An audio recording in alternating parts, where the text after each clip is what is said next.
Oke teman-teman, kali ini saya sudah berada di custom room AX versi 9.0 official yang dibuild oleh Shakil Mondal, Android 12, stabil di Redmi Note 5 Pro. Oke, seperti biasa kita akan coba review di bagian setting dan lainnya. Bagaimana, apakah ada bug atau tidak? Yang saya rasakan pada saat pertama kali terasa semut ya, karena mungkin belum ada beberapa aplikasi. Kita akan coba cek di bagian settings. Kita bisa lihat di sini di bagian about phone, kemudian di bagian Android version.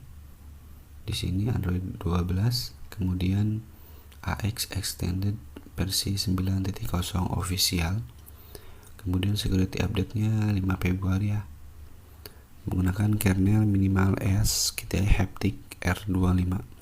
Jadi apabila kalian ingin mengganti kernel atau memodifikasi kernelnya, kalian harus mencari kernel yang sudah support GTI Haptic ya, agar vibratian kalian tetap jalan dan berfungsi normal. Di bagian network dan internet, WiFi SIM card normal, dan kita akan coba fitur terpenting Redmi Note 5 Pro, yaitu WiFi dan hotspot berjalan bersamaan ya. Oke, tidak ada masalah ya. Kemudian Bluetooth normal. Lalu di sini ada option extension. Ini adalah fitur kustomisasi di ROM AX. Di sini ada status bar, keys panel, navigation, lock screen, dan sistem. Di bagian status bar ada custom baterai setting, clock date, status bar item, traffic, carrier label, dan lainnya. Kita cek di bagian baterai setting. Di sini baterai style seperti biasa, ada landscape right dan left, favorit. Kemudian baterai persen kalian bisa tambahkan seperti ini.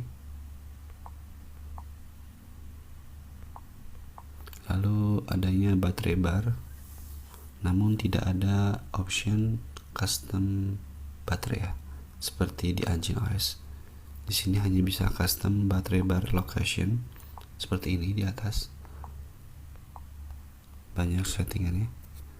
Lalu di bagian clock and date setting, kalian bisa tambahkan detik ataupun tanggal. Lalu di bagian status bar item, ini item-item. Lalu traffic indikator normal ya, berjalan normal, tidak ada masalah. Kemudian carrier label lancar, dan miscellaneous extension. Di sini ada beberapa option juga ya. Pilih kombinasi signal icon untuk menghilangkan icon sinyal ya. Di status bar adanya double tap untuk sleep ketika kita dua kali tap status bar, dan brightness control untuk meredupkan atau menerangkan layar ya, dengan cara scroll di bagian status bar. Lalu di bagian keys panel notification ada beberapa option dan quick setting seperti ini.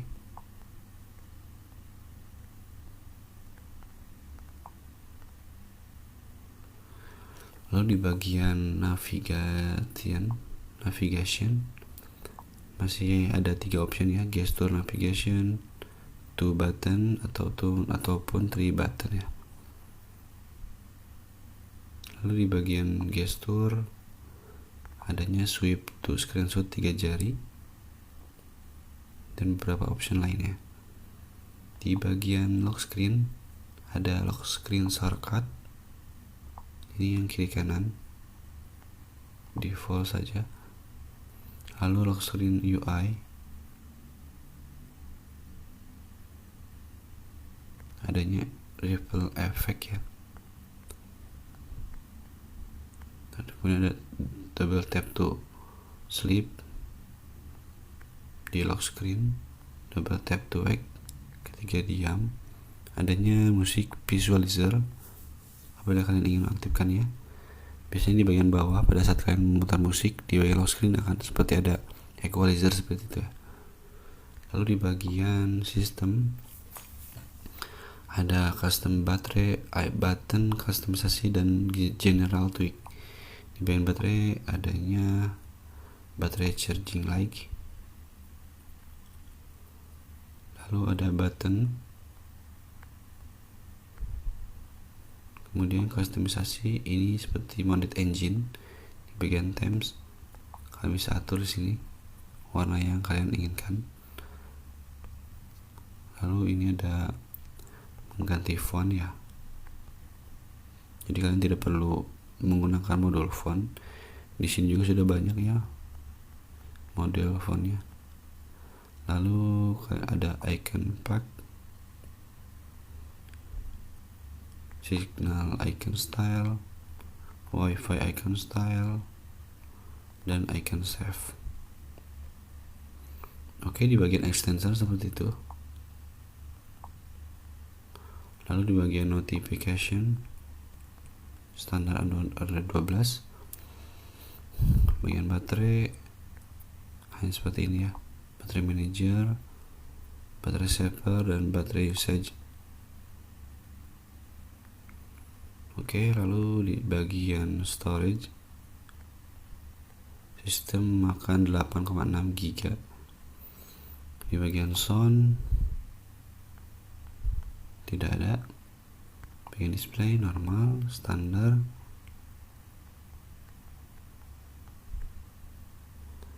Lalu wallpaper and style, biasa ini menggunakan, jadi ikonnya mengikuti mengikuti wallpaper ya di Android 12. Kemudian security belum, tidak adanya face unlock ya, hanya fingerprint. Ini belum yang terupdate, dan screen lock saja. Lalu di bawahnya lagi ada Xiaomi part. Kalian bisa atur beberapa option ya, ambient display gesture, kalibrasi layar, FPS info overlay, maka tampil FPS seperti ini. Dan bagian vibrator ini untuk mengatur kekuatan getaran ya. Ini tuh dipengaruhi oleh kernel ya. Apabila kernelnya support, dia bisa diatur di sini ataupun menggunakan aplikasi FKM ya. Apabila kernel tidak support, maka seperti ini. Di aplikasi FKM juga tidak bisa disetting ya. Oke. Di sini ada sistem update. Ini yang paling terbaru ya, AX Extended versi 9 official yang build 16 Februari ya. Saya menggunakan yang build 5 Februari. Kemudian di sini kamera bawaannya, defaultnya kamera Go ya.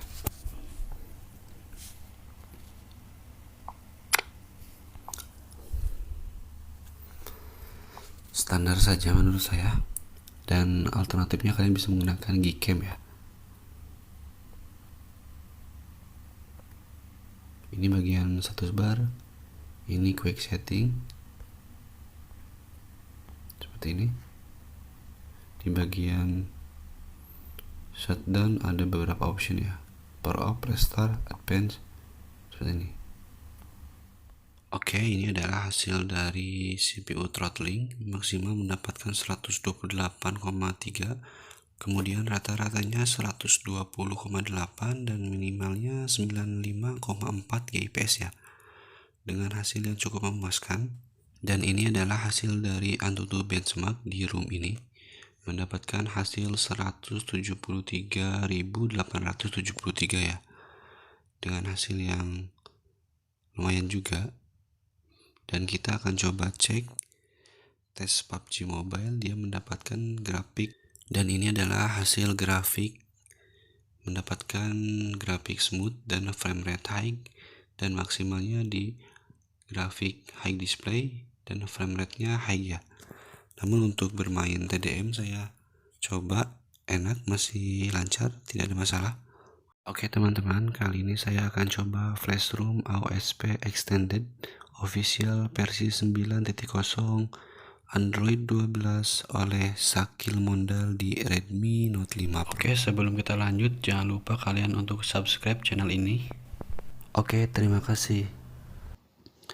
Di sini saya menggunakan recovery Orange Fog ya. Oke, sebelum kalian masuk ke proses install ROM, kalian pastikan sudah menyiapkan bahan-bahannya dan saya sertakan linknya di deskripsi. Oke, kalian masuk ke recovery dengan cara menekan tombol power dan volume up bersamaan hingga keluar logo Mi. Setelah itu kalian akan tampil seperti ini. Kalian pilih icon tong sampah ya, yang ini. Lalu kalian lihat di situ ada dua option. Yang pertama WIP dan yang kedua adalah format data. Kalian lakukan clean flash di bagian WIP dan kalian centang beberapa option yaitu Dalvik, kemudian Change, System, Vendor, dan Data. Oke, setelah kalian centang, kalian pilih Swipe to WIP. Lalu tunggu proses whipping berjalan. Oke, setelah proses whipping, kalian langsung pilih back. Kemudian akan tampil seperti ini. Nah, setelah ini kalian pilih room yang akan kalian flash ya. Jika sudah, kalian langsung klik, lalu kalian swipe to install. Lalu kalian tunggu proses flashing roomnya berjalan. Oke. Setelah proses flashing berjalan sukses, maka kalian akan melihat seperti peringatan teks berwarna oranye seperti ini ya. Kalian abaikan saja, tidak apa-apa. Setelah kalian flash room ini, kalian langsung pilih back. Lalu kalian install additional files. Di sini saya menggunakan yang pertama yaitu disable force and script dan yang kedua yaitu Magis. Oke, kalian pertama pilih disable force and script. Klik. Setelah klik, kalian klik add to quick untuk mempercepat proses pengerjaannya ya. Kalian klik add to quick, lalu kalian pilih Magis. Jika sudah, kalian di situ akan melihat di atasnya quick to off to ya, di sini ya. Berarti ada dua file yang akan di flash. Setelah itu kalian tinggal swipe to install. Lalu tunggu prosesnya hingga selesai. Nah, apabila prosesnya sudah selesai, kalian tinggal klik menu di bagian ini. Kemudian kalian reboot. Setelah reboot, kalian pilih yang sistem. Secara otomatis recovery akan reboot dan masuk ke booting. Dan kalian tunggu saja proses bootingnya, biasanya sekitar 3-5 menit ya. Oke, kalian tunggu. Namun apabila lebih dari 5 menit, kalian bisa reboot ulang paksa ya, dengan cara menekan power hingga ada getaran dan muncul icon Mi ya. Oke.